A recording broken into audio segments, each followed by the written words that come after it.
किए जा सकते हैं। पितरों की संतुष्टि के लिए पितृपक्ष के अलावा साल के अन्य दिनों में भी श्राद्ध किया जा सकता है। इस बारे में महाभारत और नारद पुराण में बताए गए दिनों की गिनती करें तो कुल 96 दिन ऐसे होते हैं जिनमें श्राद्ध किया जा सकता है।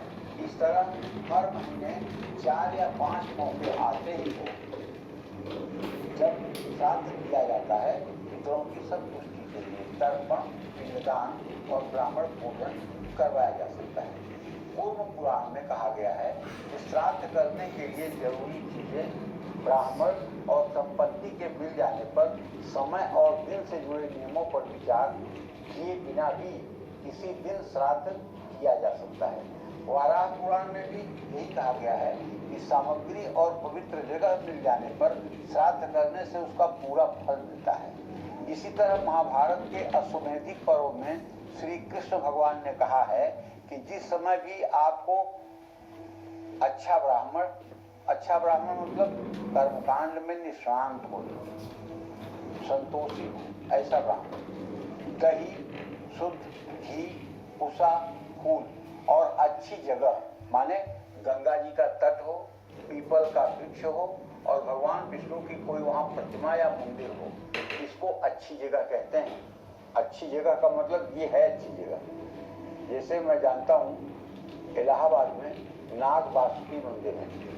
नाग वासुकी भी भगवान विष्णु कहते हैं कि नागों में मैं वासुकी हूँ। तो गंगा का किनारा है, पीपल का बड़ा सुंदर सा वृक्ष है और नाग वासुकी का मंदिर है। वहाँ अगर दारागंज में जाकर के, इलाहाबाद में दारागंज एक जगह है, वहाँ अगर श्राद्ध किया जाए तो श्राद्ध का करोड़ों गुना फल बढ़ जाता है। और एक ही बार के त्रिपिंडी श्राद्ध, एक ही बार के नारायण बलि से आपके अधोगति में पड़े हुए पितरों का उद्धार हो जाता है। तो स्थान और श्राद्ध कराने वाले ब्राह्मण दोनों का उपयुक्त होना बहुत जरूरी होता है। श्राद्ध के लिए पुराणों और स्मृतिगत ग्रंथों में 96 दिन बताए गए हैं। इसमें साल में आप 12 तो अमावस्या आती है, जोड़ लीजिए। इन दिनों अमावस्या के दिन पितरों का श्राद्ध किया जा सकता है, लगभग लोग करते भी हैं। और 4 युगाद तिथियां यानी कार्तिक महीने की शुक्ल पक्ष की 9वीं तिथि, वैशाख महीने की शुक्ल पक्ष की 3री तिथि माने अक्षय तृतीया, और माघ महीने की अमावस्या तिथि और भाद्रपद महीने की कृष्ण पक्ष की 13वीं तिथि को श्राद्ध करने से पितृ संतुष्ट हो जाते हैं। तो 12, 4, 16 हो गया। 14 मनवाद तिथियां, इनमें फाल्गुन, आषाढ़, कार्तिक, ज्येष्ठ और चैत्र महीने की पूर्णिमा, सावन महीने की अमावस्या पर भी श्राद्ध किया जा सकता है।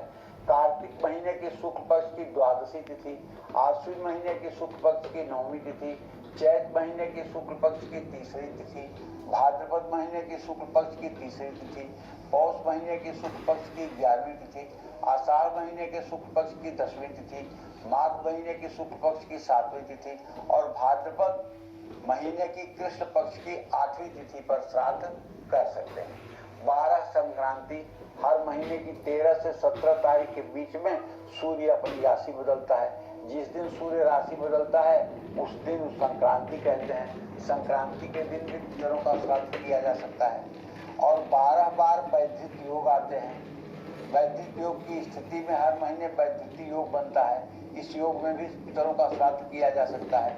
12 व्यतिपात योग आते हैं, इसमें पितरों का, और खास नक्षत्र और वार से मिलकर के व्यतिपात योग बनता है। इस दिन भी पितरों के लिए श्राद्ध किया जा सकता है। 15 महालय हर साल आश्विन महीने में आने वाले पितृपक्ष में श्राद्ध किए जाते हैं। इसके अलावा 5 अष्टका, 5 अग्निष्टिका और 5 पूर्वेत्यु पर भी पितरों के लिए श्राद्ध किया जा सकता है। ये सब दिनों को अगर आप जोड़ देंगे तो 96 दिन ऐसे बनेंगे साल में, जब आप पितरों का अच्छे से पिंडदान, तर्पण, त्रिपिंडी श्राद्ध, नारायण बलि ये सारे कर सकते हैं। जय माता। तो आज लगने वाला चंद्र ग्रहण इनके ऊपर कैसा असर डालेगा, ग्रहण के बाद इनके जीवन में क्या बदलाव होगा, तो आइए जान लेते हैं पंडित जी से। बताएं पंडित जी।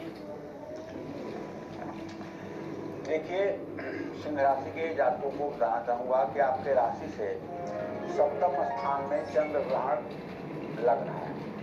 आपके लिए ग्रहण सुखदायी नहीं है। वैवाहिक जीवन में मुश्किलें खड़ी हो सकती हैं।